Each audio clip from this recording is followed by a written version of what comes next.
Assalamualaikum warahmatullahi wabarakatuh.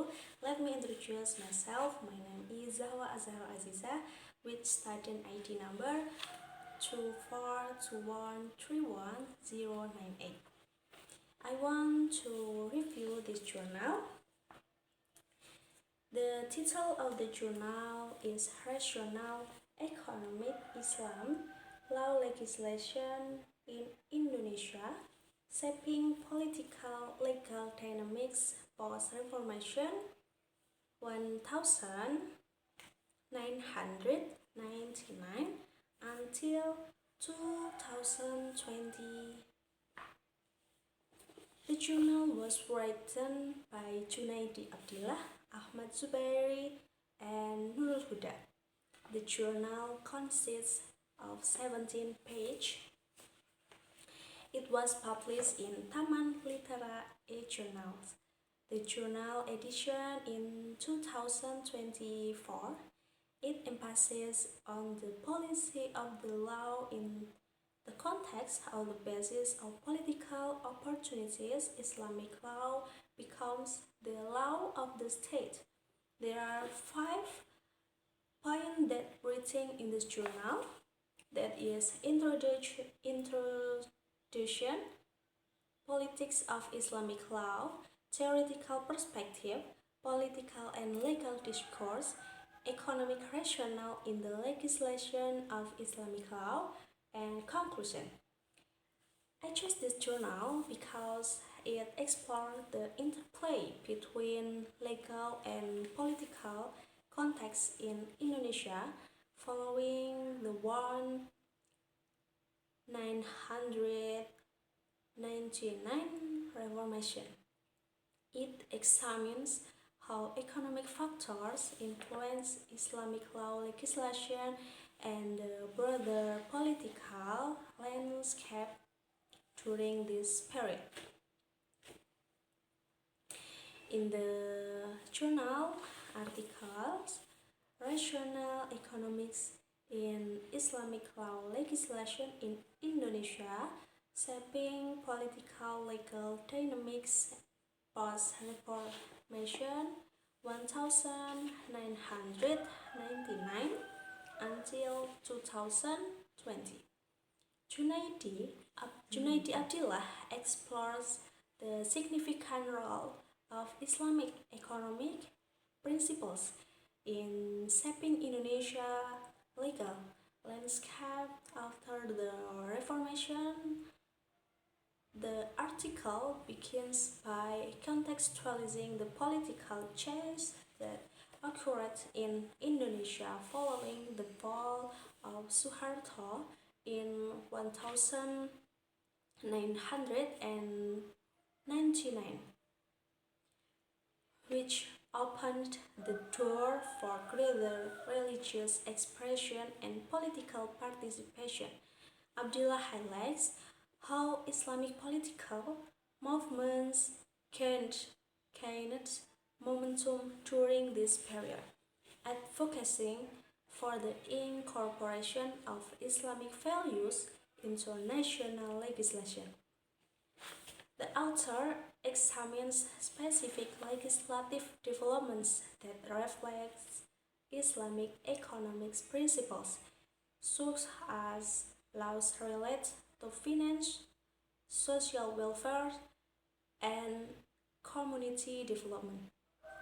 He discusses the challenge of balancing secular and religious legal frameworks, noting the tensions that arise in a pluralistic society where diverse beliefs coexist. The article also addresses the role of various stakeholders, including government officials, religious leaders, and civil society organizations, in shaping the discourse around Islamic law. Through case studies, Abdillah illustrates both the success and obstacles encountered in implementing Islamic economic legislation emphasizing the need for a nuanced approach that respects Indonesia's multicultural context. He argues that the integration of Islamic law into the legal system has significant implications for social justice and economic equity. Ultimately, the article provides insight into how these dynamics will continue to influence Indonesia's political and legal landscape in the years to come. In rational economics in Islam law, legislation in Indonesia shaping political legal dynamics post Reformation 1999 until 2020. Junaidi highlights several important themes regarding the integration of Islamic economic principles into Indonesia's legal frameworks. First, he notes the significant political shift following the Reformations, which allowed for greater religious expression and the rise of Islamic political movements, advocating for the incorporations of Islamic law.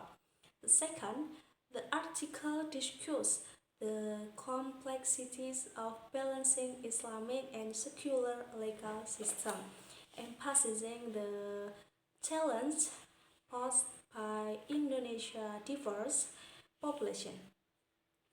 Abdillah identifies key legislative the developments that reflects Islamic economic values, such as laws related to zakat and Islamic banking, showcasing their potential to promote social welfare.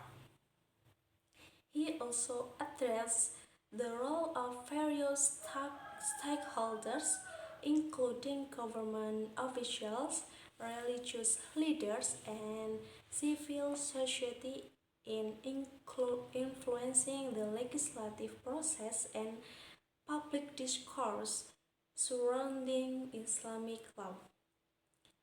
The article highlights the success of implementing Islamic economic legislation, while also acknowledging the obstacles such as resistance from secular groups and concern about minority rights.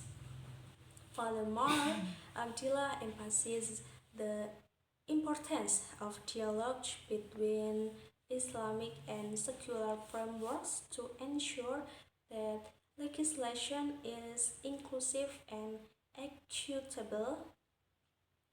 He argues that the integration of Islamic economic principles can contribute to social justice and economic equity, but must be approached with caution to avoid marginalizing non-Muslim communities. Ultimately, the article underscores the ongoing